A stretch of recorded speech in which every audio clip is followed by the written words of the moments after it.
hurricane, a tidal wave.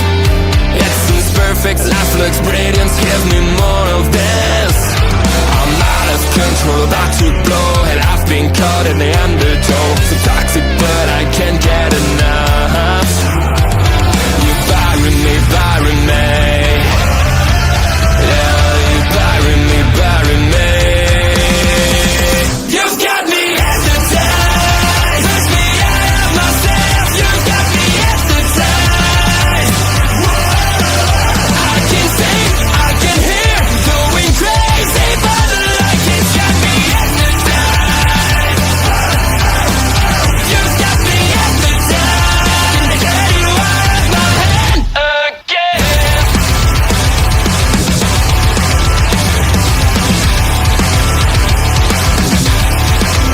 Is it wrong? Is it right? It's like I've won my final war without a fight. I'm out of control, about to blow, and I've been caught in the undertow. Toxic, but I can't get enough. You bury me, bury me. I know you bury me, bury me. You've got me hypnotized. Push me out of myself. You've got me hypnotized. I can see, I can hear, going crazy by the light. It's got me hypnotized. You've got me hypnotized. Get you out of my head. Get you out of my head again.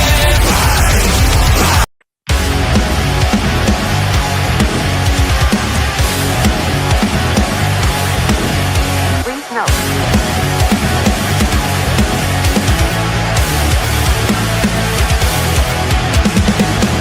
Never gonna stop, never gonna change, never gonna do the things you say. I run my own way to get there. Pulls are calling and the eyes seem to care.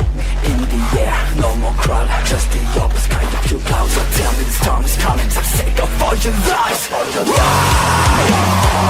Why don't you try to be wise? Know that I need you anyway. I never wanted to be alive, just to feel like I'm fading. And though my heart breaks a beat down, I cross the ledge just to tell you. Don't lead the way, don't even say that I drown with a tired brain in the rain. I feel like I'm fading. Now, 4 great ways to lose weight with thrifty new Plan. Is there water in your hairspray? There shouldn't be. Water takes the shape out of your hairdo. You need the water-free hairspray. Self-styling Adorn. Adorn's water-free formula puts shape into your hair and keeps it there. Actually holds up to twice as long. So put shape into your hairdo and keep it there with the water-free hairspray. Self-styling Adorn. Well, how do you do, sir? I understand this is your first taste of Carling's Black Label beer. Yeah. And, sir, what is your reaction? Well, I like it. Good. Perhaps you can be more specific. How would you describe the flavor? I like it. Good. Light, Yeah. dry, Yeah. and what else? I like it. Good. And the quality of Black Label? Oh, I like it. Good. Would you say it was high quality? Yeah. Or top quality? Yeah. Yes, sir. It's premium quality at the popular price. I like that, too. Good. And now, sir, see all those people out there? Where? You, sir, have been co-starring on TV with everybody's favorite Carling's Black Label beer. Oh, you don't say. Mabel, Black Label. Hi, Mabel.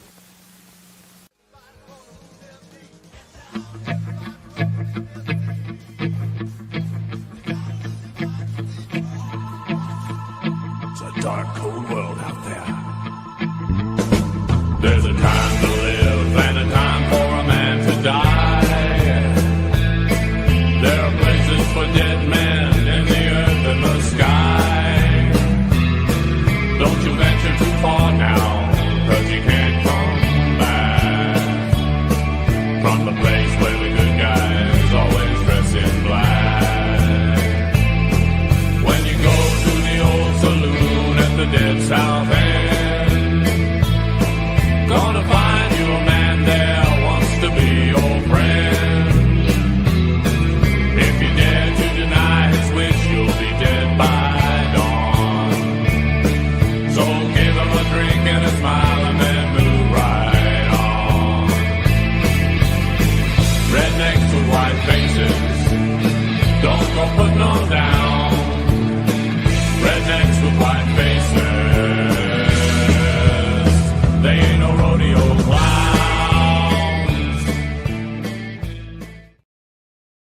And boom, just like that, it's Thursday night, and that means it's party time with the Video Bros. I'm Bobby Munson, and the man on the very far side of the screen, you know him, he's the man with the angelic voice, the heel of all heels. He's Mr. Papa Smokes.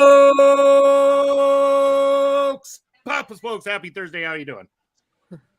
Woo, doing good tonight, Munson. And Astrid, so glad to see you here. So fun to work with you again. Happy to be here on a Thursday night, especially for Trip Through the Territories. This is going to be good. You bet. Yeah. Yes. Even though she needs no introduction, it's my partner in crime on Killer Cuts, co-host of sorts on Horror Facts' Knife in the Dark podcast now as well as being seen here across many wonderful shows. Our good friend Astrid joining us here for a trip through the territories. How are you doing, Astrid?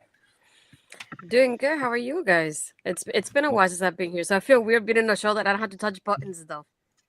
That's I'm not right. used Yeah, to it. you take Yeah, it easy. yeah. I feel weird. let Bad Buttons Bob take care of things here tonight. I got the control of things. Oh well, And- I guess you need me as backup then. Yeah. maybe. But yeah, we will get through it here as we are going to talk about the trip through the territories, Puerto Rico.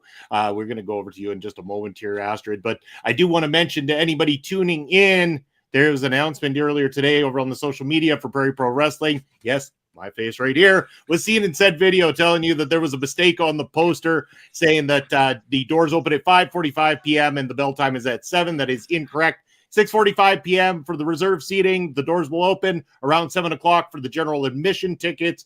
Bell time 7:30. General admission tickets are available all day at the Cosmo Senior Center as well as at the door. Do not miss out. This show will sell out, and it is going to be exciting. I can't wait for it, Papa Smokes. It's going to be fun. Can't wait to see who's coming here this Saturday to join us. And it's been a while since the last show. It was at the beginning of December, so we've almost had 3 months in between shows here. I know that the PBW Nation is drooling for this show. I know we all are. This is going to be a good time on Saturday. Can't wait for it. And I know Basser's waiting as well, too. Says he's going to be up there at 5. And I'd imagine Little Bass is coming with you again, too, Basser. I mean, you got to have Little Bass there. He's a big fan. He's been counting down the days, seeing his good boys, the Short Kings, defending those tag team titles once again. It's going to be a hell of a time. Can't wait for it. Make sure you get there Saturday. And yes, Bass, if you're there at 5, I guarantee you will get yourself through the door. You might even be able to buy your tickets at 5 o'clock. Come and see us. Come talk to us. We'll be there. It's going to be a fun time. But let's get ready for a trip through the territories. This time, again, we are going outside of this little area that we call North America and over to Puerto Rico. And Astrid, that is why we wanted to bring you here. I know that for the two of us, we go a little bit in depth on the history side of things, and we are going to do that again here tonight. But before we even do, I want to get our viewers to know, if they haven't met you before, a little bit about you, about growing up in Puerto Rico and when you started to find your love for professional wrestling. What got you there? It feels weird to say that at this point. I've been here longer than I've been in Puerto Rico. But for those that don't know, yes, I was born in Puerto Rico. I moved to the U.S. in 2004. So for me, even though I really started watching wrestling when I moved here, more like I would say between 2005-ish and on, I did get a glimpse of what wrestling is like, because from Puerto Rico, wrestling is almost like a religion, to put it like that. It's something that we're very passionate about. It's one of those things like along like with boxing and basketball, things that are very popular in Puerto Rico. And I remember my grandpa especially watching Raw on the weekends when it was dubbed in Spanish, and I could hear that even though I wasn't watching it or paying attention to it because I didn't know what it was. And not only that, but also I think it's either Saturdays or Sundays. I know it's definitely during the weekend. We get the replays of like WCCW. I always put, no, WWC. I always mention the letters wrong. But it's always one of those like you kind of see them. It's almost like I don't want to call it. It's like a smaller venue, but they have the chairs always set up to like towards the wall. So like the middle looks really empty the way they set it up, and it's very awkward. And I remember seeing that kind of setup and things like that. Obviously the Carlos Colon, and seeing that very often. And that's mostly what I had the glimpse of like watching. And obviously later on when growing up, you hear things here and there. So I feel like that's where I got the information from, because I wasn't alive back then when all this stuff started happening. You get to hear about it later. But again, it's like, it's one of those things that I didn't really get into it when I was younger. At first I was like, oh, that's just, my mom was like, oh, we're not watching that. That's a guy thing. And like dramatic like the novellas are and things like that. And then I had moments that I don't know if it was because there was only one TV in my house at the time when we first moved here. Maybe that's why I started watching with that. I don't know when it started. I just know that I started watching people like Eddie and Ray and just seeing them wrestle so often together. I like their style, and people like Batista and Cena. They like got me so into it that I started watching it like obviously like almost religiously at that point. My mom always joked around and said your dad and your brother started loving it, but you took it to the next level because none of them have been doing anything like media related the way I have, or gone to like these opportunities that I've been having being part of wrestling. So when they think about it, that when my mom's like, you took it a step further than anybody in this house. So like me watching wrestling is something that to where I am now, right now, is not anything I expected to happen whatsoever. So it's always a surprise when I think back of I didn't want to watch it to where I am now and seeing the differences. Yeah, we always love hearing the stories about what got people into professional wrestling and Yeah. what draws them to it and everything like that. You know, I mean, we've had guests on before, including Barack Rani, who talked about coming out over from Kosovo, and that was the thing that he was able to connect with and relate to was professional wrestling. So, but we want to take that, we want to start with that deep dive because that's generally where we go. And so I am going to turn it over to Papa Smokes to kind of kickstart us off a little bit here, talk about the history of Puerto Rican wrestling, kind of the early days. Papa Smokes, I don't know where you were starting, but around 1960 or something like that. I know it was when the first local promoter kind of got involved, but why don't you have the floor here and let us know a little bit more. Yeah, I think you're right about that 1960 or early 60s. So not a super long tenure with holding wrestling there, but the first promoter was a guy named Geigel. I'm not sure if I'm saying that right, but that's he was the first guy that he had promoted boxing and a couple of other sports, started throwing wrestling shows in Puerto Rico, small ones. But you kind of got the feeling that this guy didn't completely get the whole wrestling thing because he didn't see too much success. It wasn't until Carlos Colon came along and formed the World Wrestling Council in the 70s that it really started to take off. And then, like Astrid was saying, a lot of Puerto Ricans that you read in doing research say exactly that, that it became like a religion almost, such a huge sport along with baseball and boxing and a few other sports in Puerto Rico that once they got a local TV deal, it was every household was watching wrestling on the whatever time it was on the Saturday mornings, I think, for a while there. But that's local TV. That's just like we talked about in all the other territories. They had a local TV show, so it's not WWE production or anything like that. It's the local stuff, and you got to see their TV every week. I wish there were more episodes of the actual show that we could watch online. I didn't really find any, nor much about the show in the early days, but that's got me thinking. I wish I could watch more of that because I bet that was good to see develop in the early days. They improved a lot as it went along, but I'd like to see that movement and that progression during that time. Oh, for sure. Yeah. And we will have a match that we're going to share here with the audience a little bit later on. And when you talk about those early days as well, too, Papa Smokes, there was a lot of the wrestlers that had actually trained outside of Puerto Rico itself and more so in the AWF, the Puerto Rican based wrestlers like Tomas Marin. I hope I pronounced that correctly. And El Electrico was some of the early wrestlers that were in the territory at the time. For sure. And a lot of those guys had experience both in Mexico and in the United States, and in Carlos Colon's case, also in Canada, coming up and working with Stu Hart and the guys, developing just a different style than what might have been the Puerto Rican style, which leaned a little more towards rough deathmatch, stiff kind of working, and got into more Cologne got into more lucha, so some more aerial stuff, and then Southern style wrestling from the U.S. Chain wrestling, as we like to call it, or lots of moves put together, lots of sequences, working with the other guy. This is again the old days. The heel is calling the match, and the baby face is following along with him. That's how you got good results in those days. And Cologne a master of that too. Yeah, definitely. So, so from there, I believe that the territory itself ended up being acquired by a gentleman by the name of Riverita. My apologies. He was a promoter, and then brought in Pito Rivera Monge, a radio host that started narrating the television show, and that was around the time that the television really started to pick up in Puerto Rico. Yeah, and it didn't take much.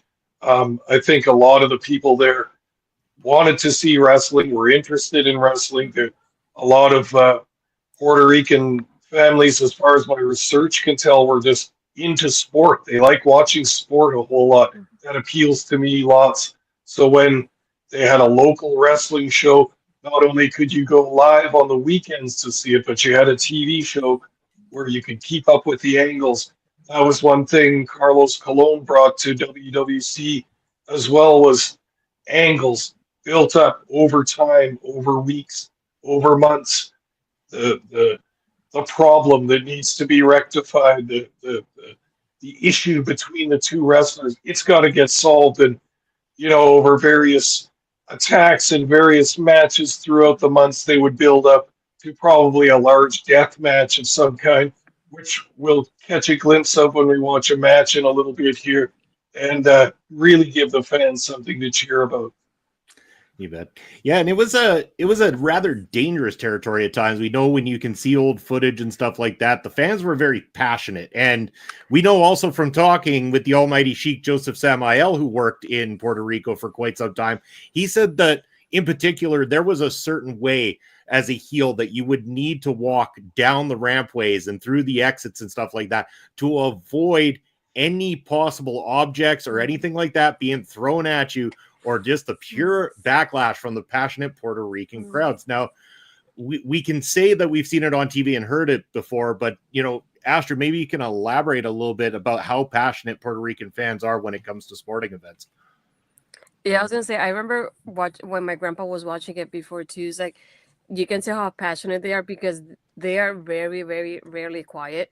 You always hear some kind of yelling, and it's not like it's kind of similar in that way too, like the way people are with WWE. But at the same time, we do have security in most venues in WWE, so it's a little bit different too. It's just the fact that they will get in the wrestlers' faces, they will curse at them, it's like they will throw trash at them, if anything. So when they speak their minds, they really speak their minds. So they don't care about that aspect of it. And like I said, it's like most of the time, at least for WWC, it's always their venue is almost kind of like a gym looking like a building. So they do have space to like throw stuff all the time, and you've seen pictures and you can see clips of them like literally throwing like bottles and like trash to the wrestlers they don't like. So if anybody like they do an ankle and like the heel wins and they don't like the heel, they will let you know that they don't like you, because you would literally you would hear it and you would see it when they throw stuff at you. So that's definitely that passion that also Papa Smokes is talking about, because you can also see it. And I think one part that I could say you could also see this was also a little bit during Backlash, when they did Backlash in Puerto Rico. Because if you go back to WWE's YouTube channel and you go and watch that press conference, that passion you guys could hear from the fans outside, it's just a glimpse of what it's like being there. And that's, that passion, like they would chant for everybody somehow.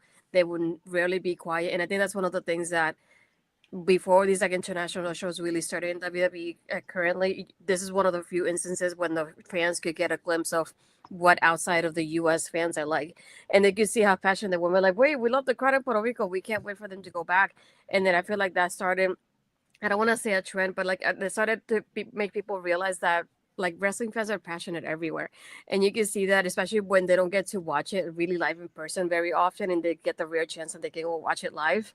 You could see that it happening there. And that's one of the things you can notice in Backlash. Like you saw in Backlash, and then in France was the other one that you could hear the fans like really be outspoken and be loud. And it's because they don't get those opportunities often to watch their favorite superstars. So when they do get the opportunity, they'll be very loud and proud about it. And I think definitely if you go back and watch that press conference, and even just a pay-per-view itself, you definitely hear how loud the crowd is. And it's rarely those moments that they're quiet, because they're just so passionate about their watching and they love what they're watching. And it makes the wrestling better. That's the thing. A very noisy, rowdy crowd always makes my entertainment level.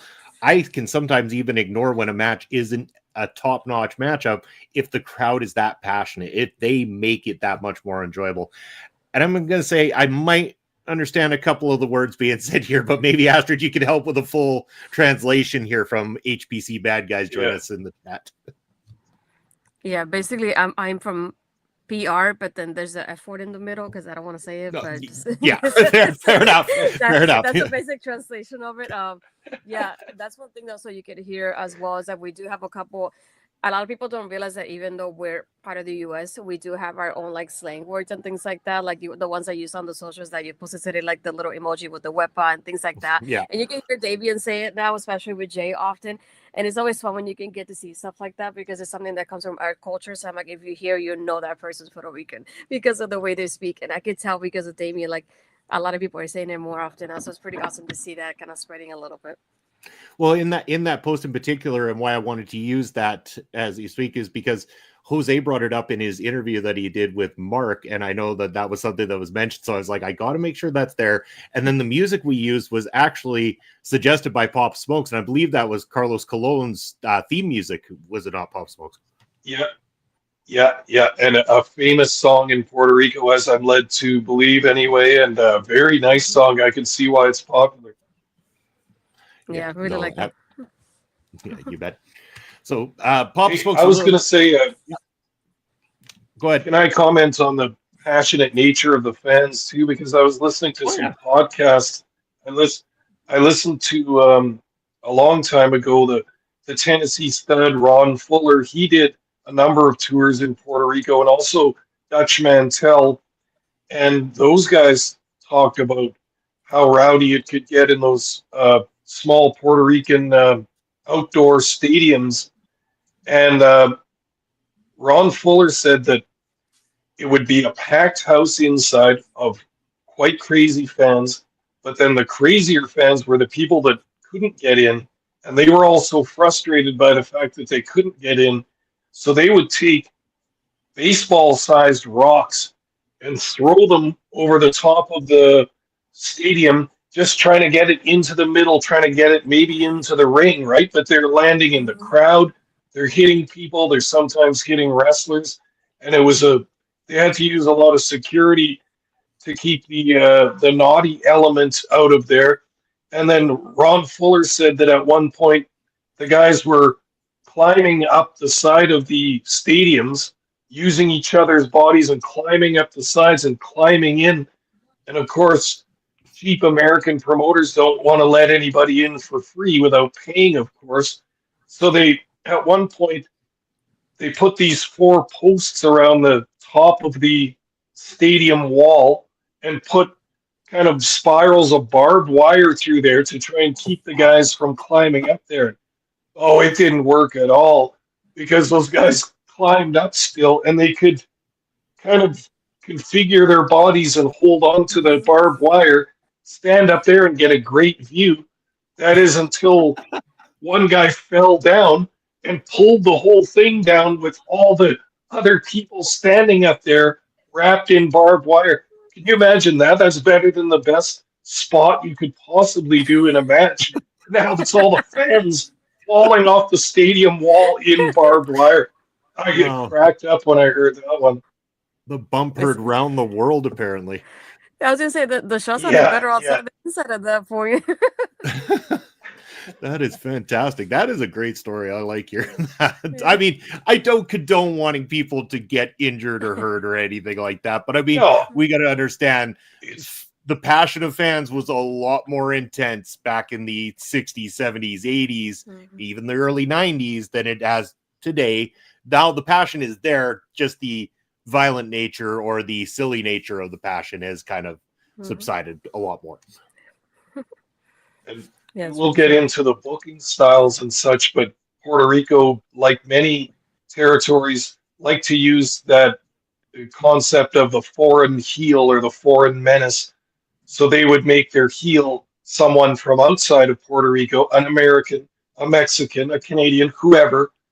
And boy, that got a lot of heat with the Puerto Ricans, and sometimes to the point where the 2 wrestlers and the referee would be watching this wild crowd and saying, Jesus, you guys, like, the heel's never going to make it out of this ring. Like, never. They're going to kill him. So they had to make booking decisions quickly on the fly sometimes. Like, the heel might be booked to win. No, don't do it. You'll never get out of there, dude. They're not going to let you back to the dressing room. So changes had to be made on the fly, too, depending on how passionate the mood of the fans was that night. Yeah, depends on who they let into the stadium, I guess. But yeah, that's a crazy times. But let's get a little bit more further ahead than Papa Smokes. More to unless you had a little bit more before Carlos Colon's time, but get more into Carlos Colon's time taking over the booking. And you mentioned about the booking style as well too. Let's talk a little bit more in depth about that. Yeah, Cologne really raised the level of the wrestling business in the country, and really started running regular baseball stadiums and other venues, mostly in San Juan, but also taking it on the road to the smaller settlements, doing shows there. And Carlos Colon was well known, well respected, a wrestler that was well traveled throughout the United States and Canada. So he had lots of contacts. So he was the first guy that started booking these talents from Mexico, Lucha Libre, from the US, from all the old territories, and also from Canada or wherever else he could get them. So that's when business really started to take off. Cologne could get stars from the NWAs, getting Ric Flair, Barry Windham, all kinds of famous wrestlers that Puerto Ricans had heard of but never really thought they'd see in their home country, in their wrestling shows. So that really picked up business big time and made WWC into a proper territory, a high earning and desirable territory for other wrestlers to work. Yeah. And again, like you mentioned a lot of the big names that came through there as well too. But I mean, at the same time, they were creating their own stars. Cologne does a great job of training the next crop of talents coming through, including his own family and stuff like that as well too. So not only was he representing well in terms of the booking side of things, but his ability to then recognize talent, utilize talent, and train the next crop of talent was all on display at this time as well too. Yeah, and people had observed from the way his own style developed. He had kind of a rudimentary wrestling style when he started, but he traveled in Mexico, did all kinds of shows, got influenced by Lucha. Same thing with the States and same thing with up in Canada. So a guy that can develop his own personal wrestling style to that point, get some respect, and guys will work for him. Yeah, you bet. There was also, so I wanted to talk a little bit about this, Pop Smoke, so maybe you can elaborate a little bit more on it, unless you had more on this, but the TWA and the WWC, which were running in Puerto Rico at the time, the WWC, which we mentioned already, the TWA, I believe, was more of an alliance with the US, if I'm not mistaken. There was the World Wrestling Council, and I believe the other one was the Texas Wrestling Academy or something along those lines that was operating out of Puerto Rico at the time. Yeah, but it wouldn't be until the 90s that the IWA started up with the guy we know now as now I can't think of his name all of a sudden, Savio Vega. I can't remember what his real name is, but he had started another company. We're jumping ahead a little bit, but it was those two companies that really ran the whole scene in Puerto Rico. Really was, yeah. Just before we start to go into bringing it a little bit more modern, Pop Smokes, I do want to give you the opportunity, anything else that you had in your notes with the history side of it. And then I also want to then kind of go back over to Astrid, who's going to take the floor, talk a little bit about more of some of the modern wrestlers coming out of Puerto Rico and the importance of them on the modern wrestling scene as well, too. So, but anything else you had there that you wanted to add before we move up, Pop Smokes? No, not really, but just Cologne really set his table with that whole foreign menace kind of booking style. And in particular, he liked to get the big American badasses such as Bruiser Brody, Stan Hansen, Abdullah the Butcher, those kinds of guys that would come in he liked the size of those dudes too. It wasn't that it was going to be small technical guys. They wanted hard slugging, death match style, brutal matches that went all over the arena. And we'll see in a few minutes the baseball stadium. They use every inch of that whole baseball field in the match. Gives the fans a great look. We'll get a good look at the fans in the stands here too, and they are going insane during the match we're going to watch. But all this was just setting the table perfectly and making it Puerto Rico become one of the legit territories in pro wrestling. Just a little bit of a trip away from the U.S., right? But still easily doable. And for lots of American and Canadian wrestlers and Mexican, it was a little rite of passage to go to Puerto Rico for a 3-week tour, a 2-month tour, something like that, and you'd kind of get your little badge of honor after you did that. Nice. Okay, so with that said, I want to make sure, Astor, that we give you a lot of ample time to do some talking here. But before we do that, why don't we end that portion of this show with that matchup that you've been talking about, Papa Smokes? So why don't you let everybody know the matchup that we are about to present here on the show, get them into what we're going to see. Well, this is classic WWC, Carlos Colon versus Abby or Abdullah the Butcher.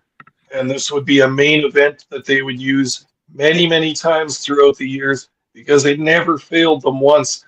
The fans couldn't get enough of this matchup. And it went on for years and years. Colon and Abdullah were mortal enemies, but then, sometimes they made up and had a couple of tag matches together. And this relationship was all kinds of stuff throughout the thing, but mostly just pure animosity, pure hatred, a grudge match. And that's what we're going to see here tonight. Beautiful. Awesome. Okay, I am going to hit play here. We will watch this match, and then we will go over to Asher to talk a little. And their importance as well too. There's coming out of the dugout there, so the dressing room would be back beyond the dugout underneath there.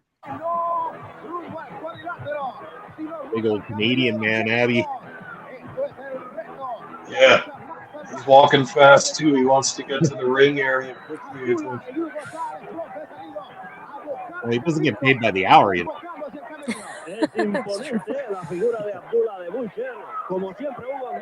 Guaranteed Abby is doing everything he can to rile a few people up while he's up there. And it's also when you think about it, when you're the old school fans, those are the names that they remember, like the Ric Flair and the Bruiser Brody and the Abdullah the Butcher. Those are the ones that they will name like that. Yeah, they've been brought up a few times on Trip Through the Territories. Seem to be the names that crossed over into a lot of the different territories over the years. Smokes, do we know who the masked gentleman in front of Abby is here? I don't. Oh boy. Well, we know who this is. Carlos has got a foreign object already. He's just going to leap right into this match. Why waste time? I'm guessing this is totally a prediction based on what I know from the past. Abby's going to get some color in this matchup, isn't he, Phil? He might already. Yeah. I can imagine.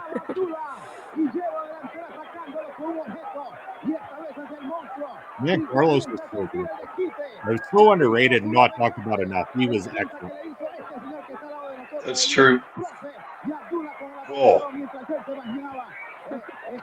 That's his classic gear too, that orange singlet with the one strap. He always wore that.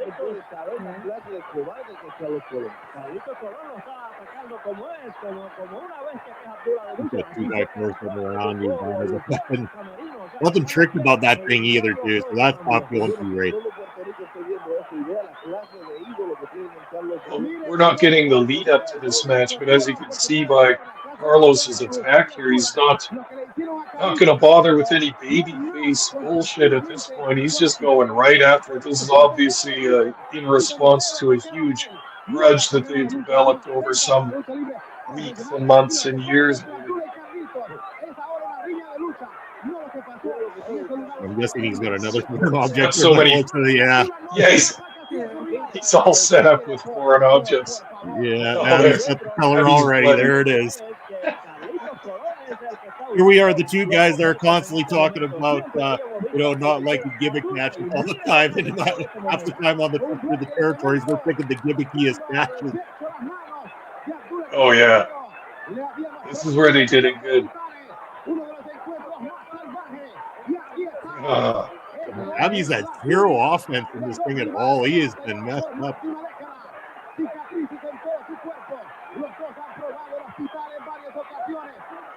And listening to commentary here, it's so exciting. I just love listening to commentators from around the world because they make things so passionate and exciting compared to North American commentators. And I mean, it includes ourselves, folks. I mean, we're dull and drab compared to these two guys on commentary right now.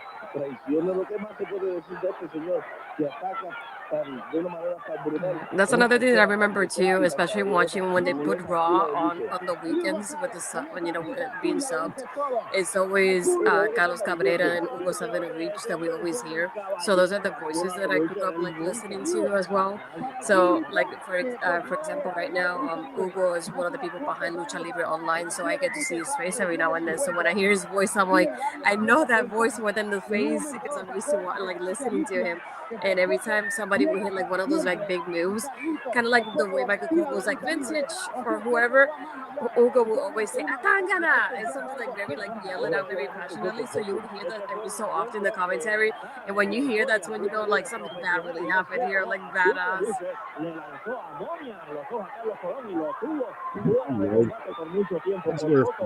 This is incredible. And they haven't even gone to the ring yet. Yeah. Who needs a ring? I'm assuming the referee has made this official, Pop, folks, or do we know? I don't know if it just let matters. him fight. Yeah. I don't think they care, to be honest. Here's that cinder block again. Something tells me these two guys had no problem using a legitimate cinder block.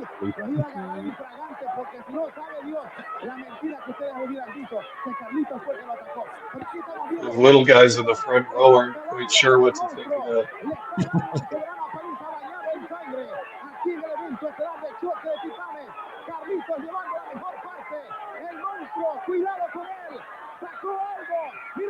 Finally getting that offense in there.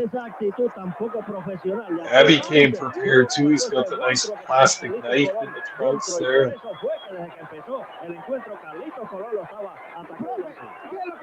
I think I saw the ring for the first time in this matchup just a second there as they flashed the camera. Oh, there we go. There's the ring rope.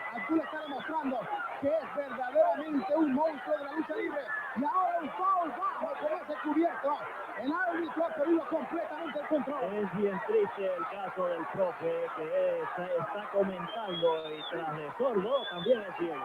5 dedos tiene Abdul. Choque de titanes. Es Abdul el monstruo, la máquina. Con ese cubierto. Aquí está directo. He's pointing that direction. Like, come on, boys. Let's get this in the ring.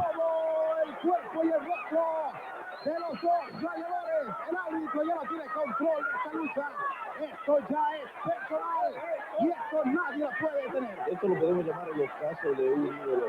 La caída de The guys on the outside, just around the area and stuff like that, I'm assuming they're crowd control security. That's their purpose there. Imagine. Yeah, I would assume so.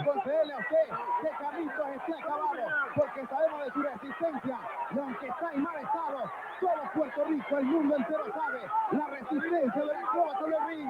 Carlitos con los aplausos del público, tratando de sacar energía para acabar con esta pesadilla humana. I wonder how many fans are actually here. Like, that looks like quite a few. Would that be 10,000 or more maybe? Like, it looks like it could be 10, 12,000 maybe. That's a lot of people in there. Yeah.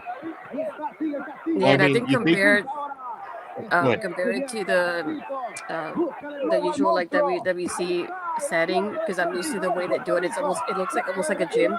So you'll see the bleachers Yeah. around the wall, and obviously the ring in the middle. But there's Yeah. such a big gap in the middle, and that's what I'm used to seeing. So even though it's full of people, it almost looks empty at the same time because of the big gap that you have between the bleachers and the ring. So that's what I'm used to watching when it comes to like the setup more than anything.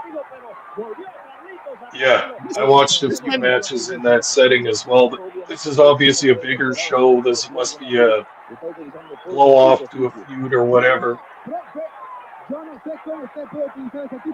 We've seen a few times though, Pop Smoke. A lot of the times with Territory Days, they would book these baseball field type stadiums and everything, and they would have a lot of big blow off grudge matches at them.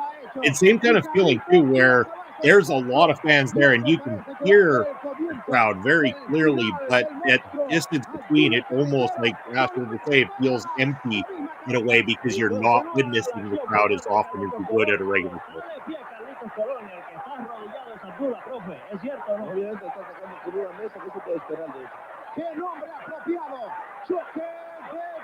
No furniture safe in the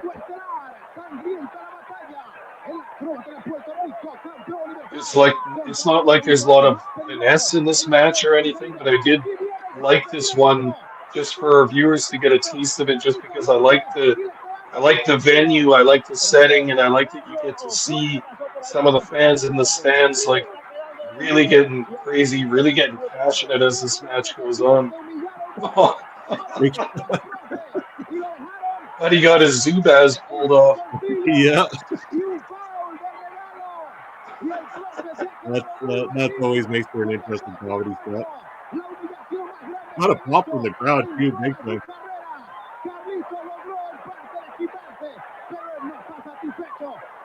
And that's another thing watching this. I don't know if commentary is there live or this is something they recorded like a little, I don't want to say a little bit later, but you can almost hear the crowd in the commentary almost at the same level watching this too.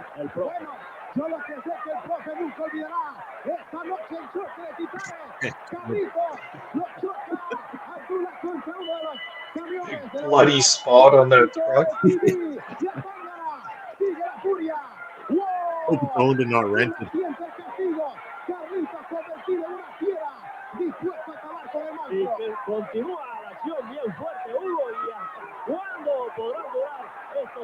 Carlos just making them all out one by one. Loving this. And you think we still haven't gone to the ring either? You know what? I'm starting to wonder if they even will. But I think that's also what makes it a little bit more realistic. It almost feels like just like a regular fight. It doesn't like that's what they do outside most of the time. Very, very much so. Well, they're ringing a bell now. Yeah, don't tell me somebody got disqualified.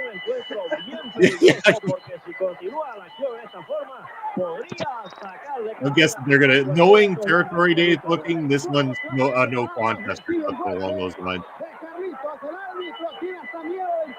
This guy's still selling. This guy with the jeans on. That almost looks like the Triple H selling when he's just like floating in the middle of the air the way he did one time. Yeah. Oh, the pop in the crowd going on right now is just remarkable. He's gonna break him. Oh, Buddy tried to get in there again.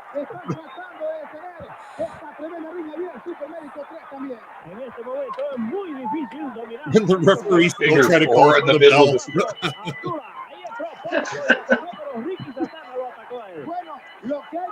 I love how they just keep ringing that bell like as if these two guys are going to stop for anything.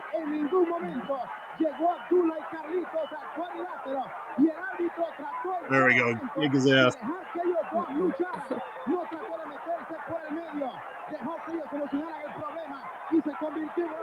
I'll be getting out the dugout as quick as possible.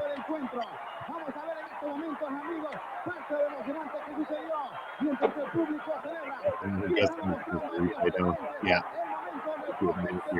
Oh, they lost the pop of smoke from that process. But yeah, anyway, that was that was that anyway, and that's a little glimpse into Puerto Rican wrestling. A lot available from the WWC as well over on the YouTube side of the fence, and we got the returning Papa Smokes joining us back in the fold again too. But yes, definitely go check out more of the history of Puerto Rican wrestling. That you can catch matches all over YouTube and educate yourselves. And speaking of that education, Astrid, we'd like to give you the floor to be able to talk all about Puerto Rican wrestlers of today, their impact that they're having as well, or anything that you also want to share with us about Puerto Rican wrestling. For me, watching wrestling as a Puerto Rican, I always have the moments of like, I can't wait till I get, somebody that I can feel like represents me on TV. Because we have people that do have Puerto Rican descent, but they wouldn't be the people that will get really a lot of success in WWE. Like we get somebody like a Carlito who was always kind of like an upper mid carder. He was in the heavyweights, he made event scene, but not somebody that will win like championships or get highlighted like that very often to be on top of the world. So being now that we get people like a Damian Priest, like having that WrestleMania moment, for example, that was something that was huge because even before him, it had been 50 years since we had a Hispanic and Puerto Rican world champion. And I think that's something humongous. And I wish he would say a little bit more of it on screen, but I also like the way that he's just himself as he is on screen. And you can see like how he just takes that culture, his culture, and you can see it portray him on screen. And people like him and Zelina, who I've especially like recently, they have been participants quite often of the Puerto Rican parade in New York as well. So you see that often, and they actually highlight it in WWE as well when they do attend it, and they put videos of them as they attended. So it's always nice to see that representation. I feel like even though I don't like the booking per se, but it's always amazing to see like the LWO, for example, like Zelina having that Puerto Rican gear she had for Backlash. I actually like wanted to show it like I had the Funko Pop of her with the gear with the Puerto Rican flag. That's awesome. It's a gear special to me because of it. But to have a gear like this on TV, like that was just amazing for me to watch, and it definitely brought like a tears to my eyes, just thinking of, oh look, that's my flag that I can watch on screen for like the first time in so long. And similar to Damien, like having him be on screen and have like the shirt, like I like have his shirt, and it says El Campeón on it, like to be able to have like anything Spanish related on screen for him, and that representation I think is very important to have. And it just I love seeing them highlight. And again, I was like, I wish it would have a little bit of a different booking, but that's a different story for it. But I'm glad they're people that we see almost on a weekly basis. They're in the forefront of the shows, and sound like it used to happen before that we would have maybe like one or two Hispanics. I feel like now we do get a lot more of them being on screen, and it's always special to see. I am going to name a couple of the people that, for those that don't know, that are Puerto Ricans, if you've seen them before every now and then. People like Amazing Red, he's Puerto Rican as well, if you didn't know. Trying to think, La Rosa Negra is another one that's Puerto Rican. Lince Dorado, I know he's been on WTV as well for years. Obviously, all the Colons, so Epico, Primo, Carlos Colon, they're all related at this point, so no surprise in there. Yeah, it's like Epico's the other one, and Ivelisse Velez, who's been on screen as well before. She's somebody that's been popular too. And if I'm not mistaken, obviously we mentioned Savio Vega. That's another big one. I know I'm missing, if I'm not mistaken. Yeah, like Hernandez from LAX, even though he has a flag, he's Puerto Rican as well, and Homicide. Oh yeah. So those are some of the big people that you always see like in Hispanic groups, so they don't often get to talk about their heritage, but they are Puerto Ricans too. And people like AJ Lee, who doesn't, like he mentions in her book, she is of Puerto Rican descent as well, but on screen she didn't really get to like portray that in her character. So that's what I mean about having that she is from there. We're like proud of her, but she didn't get to like really show it off on screen that she's Hispanic often. So it's always nice when you get those moments of like, yeah, she's Hispanic. So I'm very glad to see like her being represented on screen. But those are some of the people that I can like name on top of my head that I remember as well. And if I'm not mistaken, I don't see him here. But yeah, there's a lot of what I loved about it is like I feel like especially now we had a rise in of a lot of Hispanic, like overall Hispanic representation and Puerto Ricans as well. And it's just enough that, and I'll credit her for this forever. Demon Diva Isa, like her being asking Triple H often in press conferences about when are you gonna have a pay-per-view in Puerto Rico, and then they always wink at her and give her that like, you're gonna get something soon. And then she always says, I think I made this happen by like seeing the backlash happen in Puerto Rico, because it had been years before we have had a pay-per-view live in the island the way they did. And I'm glad they made the most out of it, like I said before, because they had the press conference the day before the pay-per-view itself. And I think not only by having somebody like Damian Priest being one of the people like the main part of the show, but also having like somebody like Bud Bunny who's been in the WWE quite a few times as well, like in the Royal Rumbles and WrestleManias and even Backlash here too. It's like this man has a passion for it. He's obviously a fan as well. He's one of the people like, even though I don't listen to his music, I'm very proud that he's loud and proud of where he's from, just like I am as well. And I love seeing that with him. And the fact that he's the kind of person that he's an artist, but he was still put his body on the line because he wanted to be a wrestler and he loves it and he wanted to be a part of the action somehow and to have that dream come true happen. Not only in WWE that he watched since he was younger, but in Puerto Rico as well. I feel like there's something humongous for him and having those like WrestleMania and Rumble moments that are not a lot of people get to have those as celebrities. So it's always glad when you see that person being highlighted the way they were. And even to this day, if anybody hasn't seen it, seeing his entrance at Backlash and the way that people were just singing along to his music, and you could hear that passion there too. It's like the way that people repeated his music as the theme song happens still gives me goosebumps every time I watch it, because it's just amazing to see how united we are by showing out and really being proud of the people that are from where we are and highlighting them as well. But again, there's so many like Puerto Rican representation nowadays. It just overall just makes me feel like really happy to see it. I'm looking because I think there was another person that, if I'm not mistaken, I might be missing. I just wanted to be sure before I bring her up. But I just love that we get to have more representation nowadays, and it's just amazing. I think if I'm not mistaken, Mercedes Martinez is another one that she's Puerto Rican as well. Okay. But yeah, I love the fact that we get to see more representation. People are not really they're not quiet about it as well, and they're able to show it off on screen more than before. It's not like a secret or anything like that. So it's always nice to see that happening. But overall, I've been happier to see that there's more representation and to see people like a Damian Priest as there on a weekly basis, and the way that people like react to him so often. Like I said, it's like him having his backstage moments with Jay, and they say eat and wepa to each other, and that back and forth. And it's like it's part of the character and what he's like. So I just love seeing it all around. It just makes me happy to see that representation there. Awesome. Yeah, good to see more representation. Obviously, we as a collective, we could probably do a lot more at times.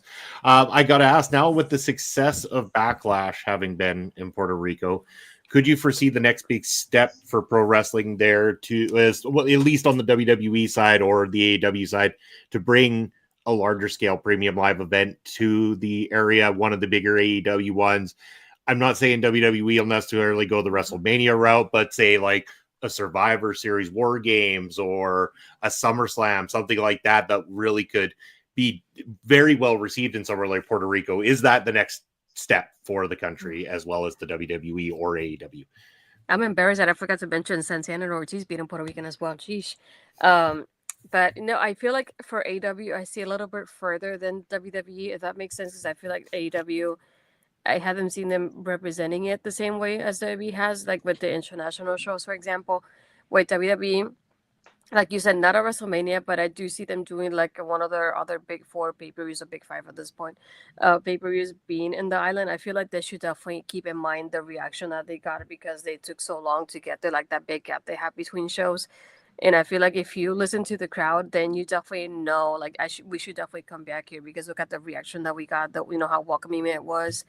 And just overall seeing the reaction from the crowd, I feel like you should take that as feedback of like we should come here more often. And I definitely think like they should definitely consider that. I also wanted to mention, because I forgot to, if you hadn't yet, there's also videos on their YouTube channel as well of whenever they do shows in Puerto Rico. Damian Priest is always kind of doing like little, I don't want to say like little tours, and talking about his life throughout the island there as well. So if you haven't seen that, that's another thing you can check out as well. I know he did one where he was United States champion when he was in the island, talking about his origins. And I think he did one later on as world champion as well. But yeah, I definitely think like they should bring one of those like bigger shows to the island. It's like once you see the passion from the fans, like I don't think there's a reason why you shouldn't do another show there. I feel like especially when you don't get them often, you can still see the passion from the fans there because they do miss seeing them like face to face and live on that show because they don't get that opportunity often. Yeah, fantastic. And the last thing I'm going to ask is, now with the success of wrestling in general, the outreach of wrestling in general, do you foresee somebody maybe opening up some sort of wrestling, program show, school, an independent, but yet maybe if they had a little bit of money into it, bringing in a few of these names that have been traveling, doing the independent circuit that might be better known, and also building the next crop of talent coming directly out of Puerto Rico, especially with the advancement of the internet and being able to put things on a YouTube and get the outreach that they would need to make it successful. I would definitely love to see it happen more than anything. Like not only somebody Puerto Rican being like the forefront of the company, let's say Carlitos Colon of like having a wrestling school in Puerto Rico, for example. I don't hear a lot of the independents being there. I know there's one that I think it's called IWA, if I'm not mistaken, that it's from Puerto Rico, but I'm not sure who's really behind it. I started learning about it recently, but I definitely would love to see that happening, just to have somebody that is Puerto Rican being that founder, like that head coach, and just building the next crop of Puerto Rican talents as well. I feel like that's something we especially with somebody like a Carlitos Colon. I feel like they definitely have the Debbie connection, so they could make it that happen of training that person from there and helping them move on to like an NXT, for example, and in the main roster. So I think that definitely would help with that kind of connection. And again, it's like I feel like with the rise that we had in Hispanic representation, I would love to see more Hispanic wrestlers come up and be a part of these shows. And it just like I feel like I don't think a lot of people realize how important representation is, and that's something that I like to mention a lot about quite often as well, because it's not often when you get to see somebody on screen that comes from where you come from. You can say I see myself in them, and when you see that rise coming out, you want to continue on upwards, and you want to see that continue growing from there. And I feel like definitely they should try to continue on and make as much as they can, and bring more people that are like just overall Hispanic descent and on screen. I feel like it's something that's very important, and like Bianca Belair says, it's a requirement. We require this. There's so many people from different places that could be represented on screen, and that's one thing I love about WWE, for example, the fact that they have people from so many places now and so many international superstars. It's just wonderful to watch it. Yeah, and again, that's we've said it before, being fans of the wrestling that we watch as well too, is like when we bring in international talents to these North American companies, we get to see a lot of faces we don't normally see. We get to see a lot of different wrestling that we don't normally see. So we get to see some things that excite us, because we become very accustomed to a certain style and to certain wrestlers and how it works here in North America, that when we get that exposure to that international flavor, it really jazzes things up. It really makes it more exciting. And I know, Papa Smokes, you and I, especially on the MLW side, have seen a lot of that, or now without reaching to other countries for some of our independent wrestling as well too. We get to see a lot of that different style and how things are produced in other countries and what they bring to the table. And it's fantastic. And we're glad, like, again, when we do shows like this, that, we get to be able to have friends like you, Astrid, to bring that, representation of your home country and your people to the show, because you're right, representation needs to happen more. And that's exactly what we hope for as well. And being able to put a highlight on the history of pro wrestling, we also like to be able to bring representation into pro wrestling, and very happy that we were able to do that today here with you. No, me too. It's something that's very important. It's nice to see people highlighting it as well, and taking any platform that they have, just to take that advantage and bring somebody else to the platform and just highlight them, and especially somebody that's not from their background. Yeah. As Bobby's saying, it's always nice to learn about new wrestlers as well too, and I 100% agree with you, Bobby. Before we close out the show and make way for the Honor Ramble that's going to be coming up later this evening, which we want you all to stick around for, Papa Smokes, any final thoughts? Yeah, just that it's really fun to do this, really fun and interesting to talk about not only all the different territories, but ones, like you were just saying, that are in a different area, a different country, a different spot, because it's still wrestling, but each different group of people see it differently and do it differently. And that's what makes wrestling so beautiful, is that you can go to Japan and see the way they do things there. It's a little bit different, but it's the same thing. Same with Puerto Rico, same with Canada, all that stuff. But Puerto Rico's got a rich history, lots of fun and lots of great matches went on at that time. And it's good. I just want to bring it out there for people to try it. Take a look, watch some stuff. There's a bunch of great matches online and on YouTube. Nope. So good that Papa Smokes just dropped completely off the show. Well, Astrid, timing before of we that. before we go to the tickers and stuff, and while we get Papa's folks back, is there any last things you wanted to mention? The timing of that was just great. Yeah. That Welcome just- back, Papa's folks. Right in the middle of my rant, of course. But no, I can finish up easily here. It's just fun to do these looks. We always said that the different kinds of wrestling from different parts of the world come together to make such an interesting flavor. And I want to sample them all, and I want to see how wrestling developed into what it is now. And Puerto Rico has a special place in that development. Yeah, it's been wonderful learning all about it. Astrid, any final thoughts before we go to the tickers? No, I'm just overall really glad to see you guys. I'm always covering things like this. It's always nice to see people talking about wrestling from different places and how different it is, but also how at the same time it is what it is now. And it's incredible just watching like from anywhere and like getting that knowledge of how like different wrestling is every single place, but at the same time it's just one single thing that we all love at the same time, which is the irony of it. But overall, seeing the different styles of different people, backgrounds, it's just always exciting when you get to learn from somewhere new. And even I've learned things from this too, because I was telling Bobby before we started, it's like, I know Papa Smokes is the historian here. So I'm like, I'm not going to know about the history, but he's definitely going to teach me about it while listening to him here, because I'm just used to like the stuff that I was watching when I was in the island, but nothing from before that. And like I said, you always hear about the same type of names, like the Ric Flairs and the Abdullah the Butchers and the Bruiser Brodies, but I wasn't there to watch it at that moment. And it's always nice when you get to like experience it with friends that will like help you remember this, because I have a terrible memory, but that will help me remember it for later though. Awesome. No, we're always happy to be bridging that gap between the old and the new and everything in between, and happy to have had you here, Astrid. Why don't you go ahead and tell the people the wonderful amount of awesome things you've got going on and where they can reach out to you.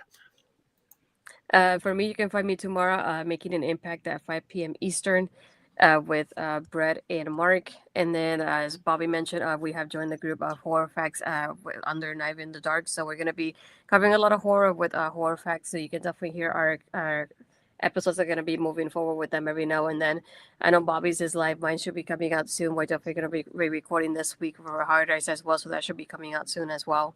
For me also you can find me on Monday doing WCW with Auntie and Melball. We're going to be doing season 2 of the Mayhem Classic. And again, as the flagship show of Tuesdays, I'm just kidding. I don't do that kind of thing. You can watch Taking Over You're with not myself wrong. and Ed. We're the only show on Tuesday. But you can watch me and Ed doing Taking Over, where we talk about all NXT. So definitely excited on the road to Stand and Deliver, which is probably the biggest show that we have coming up soon there as well. You can also find me on my Twitter, Blue Skies, Astrid Pizarro, and my Instagram and Threads, Astrid Pizarro 20. And you can find me on my YouTube channel as well. If you haven't, you can subscribe and hit that bell to be notified, and then click a like on my recent videos. It will be appreciated. Perfect. And we're going to head on over to the most expensive ticker on the world for the heel of heels, Mr. Papa Spokes. Hit him up. Where can the people find you? Okay, I can always be found on Elon Musk's free speech wonderland known as X. I am at smokes_papa, or on Twitch at papa_smokes_. The man of many socials, Mr. Papa Spokes himself. I'm Bobby Bunsen. You can find me over the X Real Bobby Bunsen, Instagram and Threads, Video Bros SK, Twitch, Video Bro _ Bobby Bunsen, and at Blue Skies Bobby Bunsen, bluesky.social. Yes, and what have I got coming up? Well, of course, I've got this Saturday, me and Papa Spokes, as always, in the afternoon, calling the shots, Prairie Pro Wrestling. Another match coming at you this Saturday. I believe we've got Jacob Creed, the Crazed Cowboy, versus the Rhinestone Cowboy. So a whole lot of cowboy shit going on this Saturday on PPW. But you can also join us live in Saskatoon that night for PPW's Double Arm Dragon live. So make sure you got your tickets and you're joining us in that capacity. Sunday, it's Point of View, 11 a.m. Eastern time here on the channel. Join me and Mark and Ed and Andre and whoever is there joining us to talk about the week in sports. And as Astrid mentioned, over at Horror Facts, aka Knife in the Dark podcast in particular, you can catch my current episode, the Scream 5 Surprise, as it's called now, available. I believe Astrid's got an episode coming up very, very shortly. And then the two of us are going to be recording tomorrow night that Heart Eyes episode with Joey and Justin as well, too. Make sure that you're going to checking them out as well. Make sure that you catch all the wonderful stuff here at OLE Podcast. We are across all social media as well as YouTube and Twitch. Leave us a comment down below because we're always checking that out and we're going to get back to you. How about a thumbs up while you're at it, and go ahead and click the subscribe button. At least 89% of you, I checked those stats, 89% of you that watch these shows have not subscribed, and it takes a matter of seconds. Head on over, hit the subscribe button, helps us out, and then that notification bell tells you when we've got new stuff coming out. So go ahead, take the time, do that for us. We appreciate you. We love you, and we will see you in 1 week's time. Take care, everybody.